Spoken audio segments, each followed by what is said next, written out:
Once upon a time, at the edge of a small mountain village, lived an old woman. She had no wealth, no children, and no fame.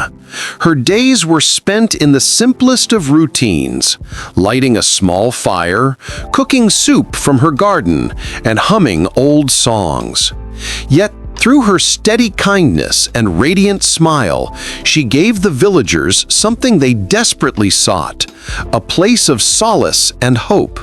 One evening, a traveler appeared, setting in motion a test of character that would reveal the source of her unshakable peace. Each morning, she lit the small fire in her hearth. She used dry twigs and a single match. The flame would catch and grow, warming the one room that was her home. She tended a small garden behind her house. It had carrots and potatoes and herbs. She would pick what she needed for the day's soup. The pot simmered on the fire, filling the air with a simple, warm smell. While the soup cooked, she hummed. The songs were old, from a time she could barely remember. The melodies were soft and familiar. This was her daily rhythm, a quiet dance of fire and food and song. She owned very little. Her clothes were plain and mended. Her bowls were chipped. She had no money saved and no family to call her own. By any measure, she had nothing. But the villagers saw something else. They saw a woman who was never rushed or worried. They saw a face that was always soft with a smile. Her peace was a quiet light that drew them in. People would come to her door with heavy hearts, a farmer worried about his crops, a mother with a sick child. They did not come for advice or for things. They came to sit in her presence for a while. She would offer them a bowl of soup. They would sit by her fire, and in that simple act, their burdens felt lighter. Her home became a place where worries could rest. This was the paradox. A woman with nothing offered everything. Her completeness did not come from gathering more. It came from appreciating what was already there. Her gratitude was in the routine itself. The act of lighting the fire was a thanks for warmth. Picking vegetables was a thanks for food. Humming was a thanks for another day. She became an anchor for the village. When storms came or times were hard, people looked to her small house at the edge of town. Her steady presence was a reminder that peace was possible. Her secret was not a thing to be found. It was a choice she made each morning. It was in the way she tended her fire and her garden. It was a perspective she cultivated with her hands. Her wealth was all internal. It was built on the quiet ground of gratitude. Happiness for her was never about possession. It was always about perspective. This deep and quiet foundation is what the traveler would soon test. He had heard stories of the woman with the peaceful heart. He wanted to see if her peace could be shaken. The traveler arrived at her door one evening. He had journeyed far, drawn by whispers of a woman whose peace could not be shaken. He found her stirring her soup by the fire. He did not ask for food or rest. Instead, he presented her with a test. He led her to a crossroads just outside the village. There, 3 doors stood where none had been before. The first door was made of gold. It shone so brightly it hurt the eyes.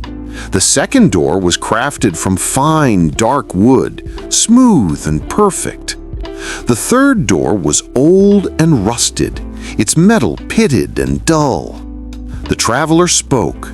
He said each door held a different future. One promised endless wealth. One promised restored youth and beauty. The third, he said, held something less certain. He asked her to choose which one she truly valued. The golden door gleamed with a powerful allure. It whispered of a life without struggle, of comfort and ease. The wooden door offered a different temptation. It promised to erase the lines from her face and put strength back in her limbs. The rusted door held no such promises. It looked worn and forgotten. It had no shine to catch the light. It stood there, silent and plain. The old woman looked at each door in turn. She did not rush. Her eyes moved from the glittering gold to the perfect wood. Finally, they rested on the old rusted metal. She showed no excitement and no fear. Her calm deliberation was a test in itself. It showed that surface appearances held no power over her. The immediate rewards did not tempt her. She was not a person who sought to gain. She pointed to the rusted door. She said she would choose that one. She valued things that had endured. She trusted what had stood the test of time over what was made to sparkle for a moment. The traveler was surprised. He had expected her to choose the gold or the wood. He thought everyone desired those things. Her choice confounded him. It suggested she knew a secret he did not. By choosing the door that seemed to offer the least, she revealed her guiding principle. Her values were internal, not external. She was not swayed by the promise of more. She was content with what was real. This choice set the stage for a deeper revelation. The traveler had come to test her peace. Now he would see if it could survive what lay behind the door she had chosen. He reached for the handle of the rusted door, ready to open it. The traveler pulled the rusted door open. It swung inward without a sound. Behind it was a small, dark space. There was no treasure, no magical sight. There was only dust floating in the air and a deep silence. The traveler watched the old woman's face. He expected to see her smile fade. He thought her peace would break when she saw the emptiness. He waited for a sign of disappointment or regret.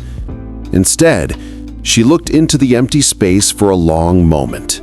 Then a soft laugh escaped her lips. It was not a laugh of mockery, but of gentle recognition. She turned to the traveler, her eyes clear and calm. She said she had entered this life with nothing. She had empty hands and a quiet heart. She said, "To lose nothing is to gain nothing, and that is no loss at all." Her reasoning turned the entire test on its head. The traveler had framed this as a game of gain. She reframed it as a lesson in being. The emptiness was not a punishment. It was a mirror reflecting her starting point. She had not lost anything because she had not attached her happiness to an outcome. Her smile remained exactly as it was. It did not waver. This proved that her peace was not a reward waiting behind a door. It was a state she carried with her. It was independent of what she found or did not find. The empty space became a canvas. Her contentment filled it. She showed that true wealth is the ability to stand before nothing and still feel whole. It is the capacity to see emptiness and not feel afraid. In that moment, she demonstrated that peace is not a prize to be won. It is a state to be maintained through every circumstance. It is a choice made again and again, regardless of what lies before you. The payoff was quiet but profound. Contentment can live perfectly well alongside emptiness. In fact, that coexistence is a form of riches that cannot be taken away. It is a security that comes from within. The traveler looked from her calm face back to the two remaining doors. His curiosity shifted. He began to question the value of what they promised. If emptiness could bring such a reaction, what need was there for gold or youth? He reached for the handle of the golden door, his earlier certainty now gone. The traveler turned from the empty space and faced the golden door. His hand reached for the handle, which was cool and heavy. He pulled the door open and a bright light spilled out. Inside was a room filled with gold. Coins and bars and jewels were piled high, glittering under an unseen light. It was more wealth than a person could spend in 10 lifetimes. The old woman looked at the treasure. She did not step forward. Her eyes did not widen with greed. Her face showed no desire. She simply observed the piles of gold as if they were stones in a field. She turned to the traveler and spoke softly. She asked him a simple question. "Is it more than peace?" Her voice was calm. The question hung in the air between them. The traveler looked from the gold to her face. He had never considered such a thing. He had always believed that wealth was the answer to unease. Gold could buy comfort, a soft bed, and fine food. It could silence many worries. But her question weighed something else. It weighed the quiet of a heart that is content against the noise of a vault that is full. The gold promised to remove problems, but it could not put stillness inside a restless soul. It highlighted a deep difference. One is a temporary pleasure, the thrill of acquisition. The other is a lasting fulfillment, the calm of being. One depends on external things, the other grows from within. The gold was silent. It had no voice to soothe a troubled mind in the night. It could not hum an old song or stir a pot of soup. It could offer a temporary distraction, but not a permanent solution. The woman shook her head gently. She declined the gold. By turning away from it, she affirmed a greater truth.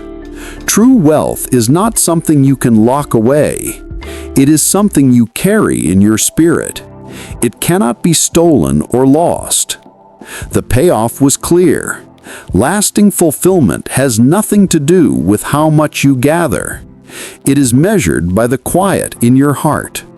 The traveler watched her, and his understanding deepened. He began to see that the second door offered a different kind of temptation.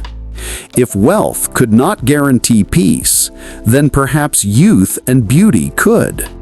He turned his gaze to the fine wooden door, his curiosity shifting once more.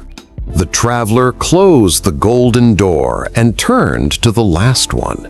The fine wooden door stood before him, smooth and inviting. He reached out and opened it. Behind it was not a room, but a large mirror. It did not show his reflection as he was. It showed a younger version of himself. His face was unlined. His hair was thick and dark. His eyes shone with a vitality he had long forgotten. This vision appealed to a deep fear. It was the fear of fading away, of becoming insignificant with age. The promise was not of wealth, but of admiration. It was the chance to be seen and desired again. The traveler felt a pull, a longing to step into that reflection. The old woman watched him. She saw the yearning in his eyes. She spoke her question again, her voice soft but clear. "Is it more than peace?" She compared the vision to the simple joy of her garden soup and her quiet heart. She asked which one would truly feed his soul. This temptation was different. It targeted personal vanity. It whispered that being admired by others was the key to feeling worthy.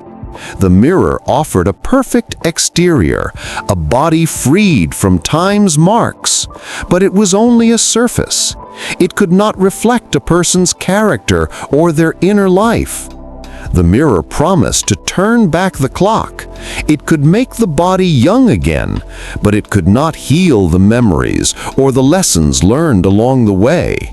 It could not put wisdom into a hollow heart.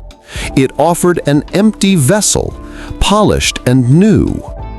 The traveler looked from the youthful face in the mirror to the old woman's weathered one.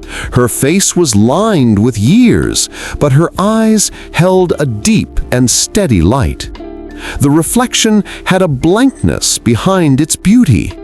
It had no history, no depth. He realized that even a perfected outside is a poor trade for a peaceful inside.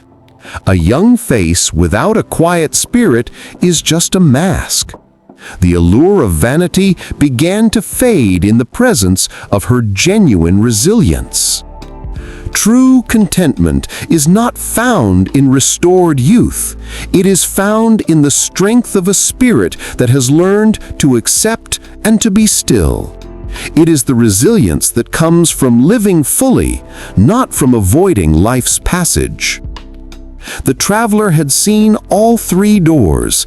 He had witnessed emptiness, endless gold, and the ghost of his younger self. His quest for an external secret was over. He had looked in every place people are told to look, and he had found nothing that compared to what the woman carried within her.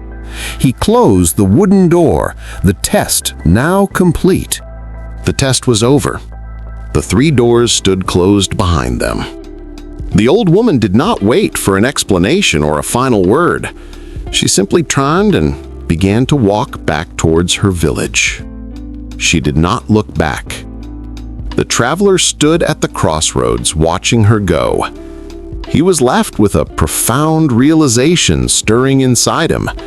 Yet the woman returned to her exact same life.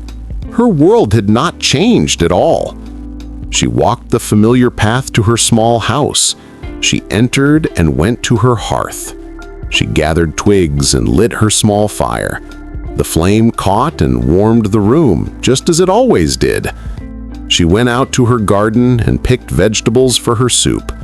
She carried them inside and washed them in a bowl. She put them in the pot to simmer over the fire. The air began to fill with the same warm smell. Then she began to hum her old songs. The soft melodies were the same as the day before. Her routine was unchanged. Nothing external was different. But for the traveler, everything was different.